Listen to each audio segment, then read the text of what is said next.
Pastor Biel está aqui mais uma vez para falar agora sobre a maldição de Noé. No último programa, eu falei o que levou Deus, né? Não existe nada que leva Deus a fazer alguma coisa, mas todas as vezes que ele faz alguma coisa, ele tem um motivo para fazer isso, né? O que o levou a destruir? Qual foi o maior motivo, né, que fez com que ele enviasse um dilúvio sobre a terra? A Bíblia diz que foi lá o acasalamento dos seus filhos, né, os filhos de Elohim com os filhos dos homens, com as filhas dos homens, né? Esse foi o maior motivo. E nós sabemos que o dilúvio, descrito pela Bíblia, destruiu toda a terra. E eu expliquei que provavelmente muita gente sobreviveu em muitos cantos do planeta, porque é impossível que o planeta ficasse aí submerso debaixo da água por um ano e tivesse alguma planta hoje. E outros motivos que eu citei é o fato de que a arca de Noé não caberia todas as espécies de animais que tem no mundo hoje. Eu sei que muita gente vai dar um monte de explicação aí, que é mais um remendo novo em pano velho, mas a melhor coerência é dizer sim que houve grandes cataclismas, né, tempestades na Terra, mas que essas tempestades trouxeram grandes danos para o planeta, mas não a sua destruição total, como descrita pela Bíblia. Mas por que a Bíblia diz que foi destruído totalmente? Porque o escritor escreveu de acordo com o seu conhecimento, de acordo com a visão que lhe foi passada dos relatos. As pessoas daquela época não tinham telescópio, elas podiam ver o que podiam ver, onde a distância dos seus olhos alcançava.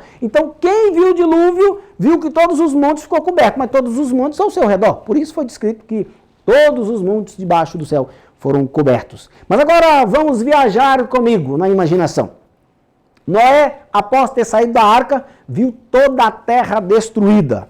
Vocês concordam comigo que aquelas pessoas do mundo antediluvianos eram extremamente inteligentes? Tanto é que nós achamos hoje debaixo do oceano, em toda parte do mundo, grandes construções que não têm nenhuma explicação. O que nos leva a entender que essas construções eram construções antediluvianas e que foram soterradas pelo dilúvio. Nós achamos cidades submersas debaixo do mar. Isso mostra que essas construções só podem ter sido cidades antediluvianas que foram cobertas e destruídas pelos cataclismas, pelos terremotos que ocorreram ao longo da história, que a Bíblia descreve como dilúvio, ok? Caminhando nessa linha de raciocínio, vocês devem imaginar comigo que os antediluvianos, inclusive Noé, tinha em sua mente um mapa da Terra. Conseguiram entender onde eu quero levá-los? Na imaginação? Se eles tinham um mapa da Terra, eles não erram, porque eles tinham um mapa da Terra. Eles conseguiram perceber de alguma forma que houve uma mudança na estrutura da Terra após o grande cataclisma que eles sobreviveram. Concordam comigo? E aí eu vou viajar muitos milênios no futuro, do dilúvio para o futuro. Vamos chegar no Brasil. Vocês sabem que essa história de que o Brasil foi descoberto em 1500, isso é mentira. E como o pastor Biel pode provar que isso é mentira? Primeiro porque já tinha gente aqui, né? Já tinha índios aqui. E eu falei que esses nativos provavelmente vieram ou sobreviveram ao grande cataclisma, à grande divisão dos continentes. Mas outra coisa melhor de falar é que os tratados de Tordesilhas, pode procurar no Google, né? No pai da sabedoria, o Google, né? Que o Google vai dizer para você que os tratados de Tordesilhas que foram feitos pelo Papa, eles foram feitos antes de 1500. Né? Se eles foram feitos antes da descoberta do Brasil, como é que eles poderiam ter sido feitos se o Brasil, a terra que nós hoje chamamos de Brasil, não era ainda descoberta? Então, alguma coisa nos foi contada errada aí. O que isso tem a ver com Noé, pastor Biel? Pastor Biel já vai lá. Então, eu mencionei isso para mostrar que a Europa já sabia de terra aqui. Mas como pastor Biel, que sem telescópio, né? O primeiro telescópio lançado no espaço, se eu não me engano, se eu estiver errado, alguém me perdoa, foi lançado pelos russos, né? Mas a Europa antiga, né, quando eles criaram os tratados de Tordesilhas, não existia telescópio. né? Foi a era mais emborrecida do mundo. Eles inventaram algumas coisas, inclusive a bússola, né, de se navegar foi inventado no período medieval, mas foi uma época de grande atraso religioso, né? O domínio da igreja cristã medieval emburreceram as pessoas, emburreceram o ser humano naquela época. O controle religioso não foi uma época de muito desenvolvimento, mas foi uma época em que eles criaram os tratados de Tordesilhas, que mostra que eles já sabiam que existia terra aqui. Mas como eles sabiam disso? Sem telescópio? Sem navegação para cá? Existem duas respostas. A primeira é que os sobreviventes do grande cataclisma descrito pela Bíblia como dilúvio, quando a terra quando baixou-se a água ou as águas, eles olharam e aquela visão intuitiva, né? O que eles podiam enxergar, eles descreveram. Houve uma alteração na Terra. E ao ver o oceano, imaginaram a Terra do outro lado. O ser humano é um ser inteligente.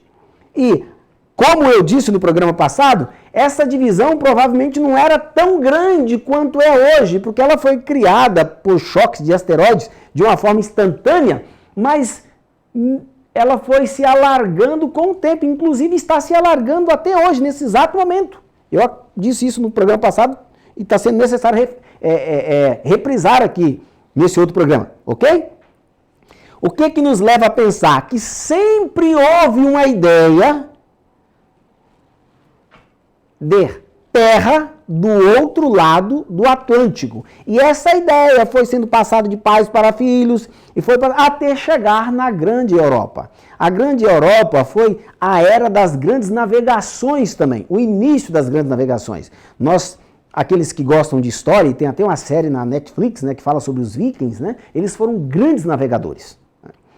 E muitas dessas navegações podem ter também chegado aqui nessas terras que nós chamamos hoje de Brasil e ter levado informações de terras distantes. Ou seja, então quando foi tratado lá os tratados de Tordesilhas, a Europa já sabia que existia terra por aqui. Tanto é que sabia que criaram os tratados de Tordesilhas, ok? Então, quando Pedro Alves Cabral chegou aqui, aquela viagem foi totalmente proposital. Ele já sabia que haveria terra aqui. E qual é a maior explicação por que vieram para cá? Porque a Europa estava cheia de gente. E precisava de haver uma migração para esvaziar-se um pouco. Eu estou usando termos bem simples para que todos entendam o que eu quero dizer, né? Então, vieram para cá, para essas terras que chamamos hoje de Brasil, de maneira proposital, ou até mesmo por uma questão de necessidade, porque já não havia mais espaço na Europa para a quantidade de gente que ela tinha. Mas de onde é que teve o início desta ideia de que havia terra deste outro lado aqui do oceano? Essa ideia pode ter vindo de uma forma bem primitiva dos sobreviventes do grande cataclisma descrito pela Bíblia como dilúvio. Faz muito sentido isso que eu estou dizendo. Eles tinham um mapa da Terra antes do grande cataclisma chamado dilúvio e perceberam que este mapa foi alterado pela grande avalanche de águas e de choques de asteroides que a Bíblia descreve como dilúvio. E aquilo foi passado de pai para filho com as navegações e que muita gente deve ter se perdido e nunca mais ter voltado para a sua terra de origem. Por isso que todas as ilhas do Pacífico são habitadas. Elas são habitadas por quê? Porque o camarada pegou um barco e começou andando, achando que ia achar a terra fácil do outro lado, e o barco se perdeu, e a única coisa que ele conseguiu achar foi uma ilha. E ali originou-se uma nação e um povo, por isso que nós temos povos tribais até hoje nas ilhas do Pacífico. Nós temos ilhas que, inclusive, não podem você chegar lá e entrar, porque as pessoas não têm, como eu posso dizer, nenhum tipo de contato com aquilo que nós chamamos de homem civilizado. Isso é até uma ofensa falar homem civilizado como se eles lá não tivessem a sua própria civilização. Então vamos dizer que eles não têm nenhum contato com o nosso costume de viver, com a nossa maneira de viver, e isso pode ser perigoso para aqueles que entram lá. O que mostra que essas pessoas estão lá há muito tempo e que chegaram lá, quem sabe, através de uma navegação não proposital, né? Mas por que eu estou falando isso? Eu estou falando isso para falar da expansão de gente que teve após Noé descer da arca. Mas a Bíblia diz que Noé e os seus filhos ficaram por ali mesmo, naquela região meio que ali do Oriente, entre África.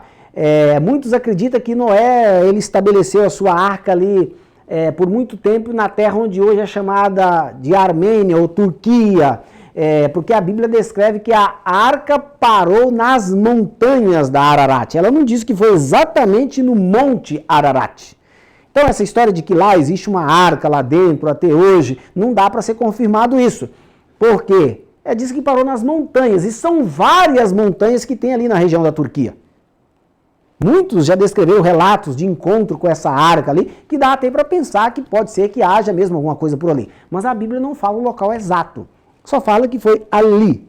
E foi ali que Noé e sua família se estabeleceu e dali que eles se expandiram para a terra. Mas ocorreu um relato muito grande, muito importante com Noé e o seu filho Cã, que eu vou ter que usar algumas lendas judaicas também para contextualizar e ajudar a entender o que o texto bíblico disse. O texto bíblico diz que Noé, após ter descido da arca, se tornou um vinhacultor. Creio que é isso mesmo a palavra, tá? Ele se tornou um plantador de vinha. Provavelmente, antes do dilúvio, a terra tinha um equilíbrio totalmente diferente. Talvez o seu eixo não era tão inclinado como é hoje. Talvez o eixo da terra seja do jeito que ele é hoje, devido à quantidade de água que foi acumulada neste planeta. E a Bíblia até diz isso mesmo, que a partir do dilúvio iria haver estação ou estações diferentes no planeta. Estações quentes, estações mais frias. Isso denota a imaginação de que isso não havia. O planeta tinha uma estação só equilibrada, que é o que prolongava, ou talvez o que explica, o porquê os antediluvianos são descritos pela Bíblia como pessoas que viveram quase 1000 anos, por exemplo. Tá? Mas, após o dilúvio, tudo destruído, tudo modificado, Noé continuou com o cultivo que ele já tinha antes do dilúvio, e este cultivo era plantar vinha. E alguns acreditam que ele não sabia que a vinha ia fermentar. Porque antes do dilúvio, devido ao equilíbrio e a temperatura da terra ser outra, ela não fermentava. Eu não estou dizendo que isso é absolutamente verdade. Eu estou dizendo que muitos carregam essa linha de interpretação. E Noé, então, começou a acumular muita vinha naqueles buracos que eles criavam ou construíam na rocha. Eu, particularmente, acredito que Noé sabia, sim, que a vinha fermentava, e ele fez o vinho de propósito, porque ele bebia vinho. A Bíblia descreve que Noé começou a beber do vinho, da uva que ele plantou, e um dia Noé bebeu muito. E bebeu tanto que perdeu a consciência, entrou para a sua tenda, tirou a roupa e ficou nu. E a Bíblia diz que o seu filho Cã, vendo a nudez do pai, vendo que o pai estava nu, correu e contou aos seus irmãos. E os seus irmãos ficaram com tanta vergonha, mas com tanta vergonha, que eles pegaram uma capa e vieram andando igual caranguejo, né, assim, afastando assim, e cobriu o pai deles. E no outro dia Noé já levantou ali, né, sem nenhuma bebedeira, todo peladão, né, e aí com vergonha do striptease que ele fez na noite passada. E aí o seu filho: olha, pai, o senhor esteve muito bêbado e Cã viu o senhor e contou ali pra gente e nós o cobrimos. E diz a Bíblia que Noé resolveu amaldiçoar o seu filho Cã. E ele lançou uma maldição muito pesada em Cã, e que de acordo com a descrição bíblica essa maldição pegou. Ele disse: Cã, você será servos dos servos. E nós conhecemos que a descendência de Cã não foi muito boa, como descreve a Bíblia. Mas aí eu pergunto para vocês uma coisa, quem foi o errado da história? Será que Cã era digno de receber uma maldição do seu pai? Ele simplesmente viu seu pai nu. E o pai estava nu porque tinha bebido, e estava bêbado porque tinha plantado uma vinha. Então, quem é que planta a vinha? Noé. Quem é que bebe do vinho? Noé. Quem é que fica bêbado? Noé. Quem é que tira a roupa? Noé. E o filho simplesmente vê e é digno de receber uma maldição? Tem alguma coisa errada aí que não foi muito bem esclarecida pela descrição do escritor bíblico. Então, é aqui que eu disse que eu vou usar algumas lendas judaicas, alguns livros apócrifos, para ajudar a entender o contexto. Nós temos que entender que as pessoas que escreveram a Bíblia, eles tentaram de alguma forma também proteger os personagens da Bíblia. Talvez o que aconteceu com Noé ali, que levou ele, ou que justificava que ele amaldiçoasse seu filho, foi algo tão pesado, tão vergonhoso, que o próprio escritor da Bíblia teve dificuldade de dizer exatamente o que havia feito Cã com seu pai e que justificava receber do seu pai uma maldição. Então as lendas judaicas dizem que Noé se decepcionou consigo mesmo após o dilúvio, porque ele entendia que Deus iria dar fim na terra, ou dar fim na raça humana, porque a raça humana havia se corrompido por completo, como é descrito na Bíblia. E como, de acordo com as lendas judaicas, não havia entrado esposa suficiente para os seus filhos na arca, porque as lendas judaicas dizem isso, o seu filho iria ficar velho, iria morrer. Noé logo iria morrer, a esposa de Noé logo iria morrer.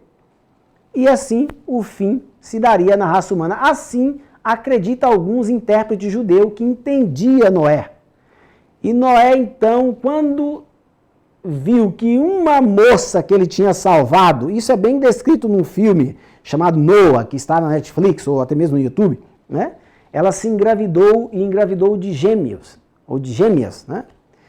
E aí Noé, então, realmente se decepcionou, porque ele não conseguiu matar as suas netas.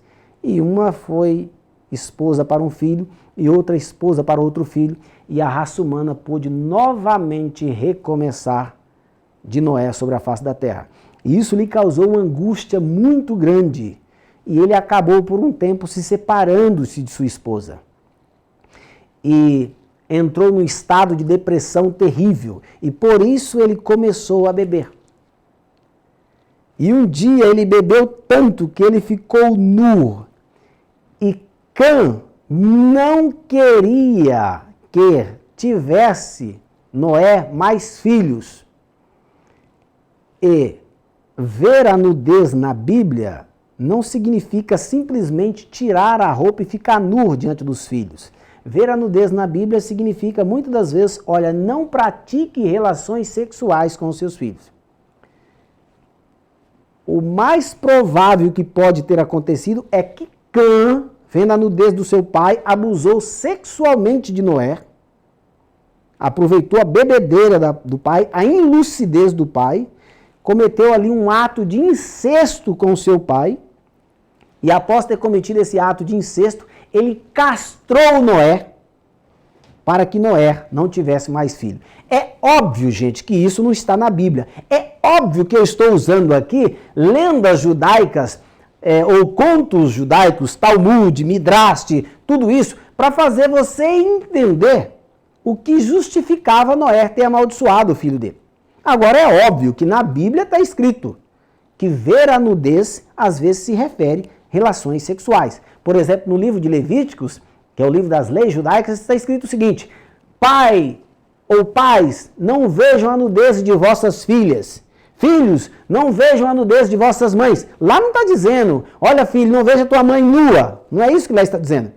Lá está dizendo, olha filho, não pratique relações sexuais com a tua mãe, porque era algo muito comum naquela época, a mãe dormir sexualmente com o próprio filho. E é algo feito até hoje por algumas pessoas de forma escondida. Olha filho, não pratique sexo com a tua irmã. Era algo muito comum acontecer. As pessoas, Abraão mesmo casou com a meio-irmã dele, Moisés mesmo é filho de uma parente. Olha para você ver, homens importantes da Bíblia vieram de acasalamento de pessoas que eram parentes, o que mostra o que faziam as pessoas naquela época. Então, Cã, meio que num ato de vingança, ele acabou cometendo um incesto, algo vergonhoso, algo horrível com seu pai. E após ter cometido isso, acreditam alguns judeus que ele tenha castrado seu pai para que seu pai não tivesse mais nenhum filho, para que não tivesse a necessidade de dividir as terras com o próximo herdeiro. Aí sim eu vejo coerência em Noé ter levantado de manhã e o filho dele, o Semita, o Sem e o Jafete, ele disse: olha pai, Cã abusou do senhor sexualmente enquanto o senhor estava dormindo. E a gente ficou com tanta vergonha dessa situação que nós o cobrimos com a capa. Eu vou falar uma coisa aqui que vocês vão dar risada agora, mas eu sou obrigado a falar isso. E eu peço licença para poder falar isso. Vocês já ouviram aquele ditado, aquele velho ditado que disse, ou que dizem, né, que cu de bêbado não tem dono? Vocês nunca perguntaram de onde veio esse ditado? Veio de Noé, meu amigo. Noé ficou tão bêbado que não teve noção do que fizeram com o ânus dele, pelo próprio filho dele.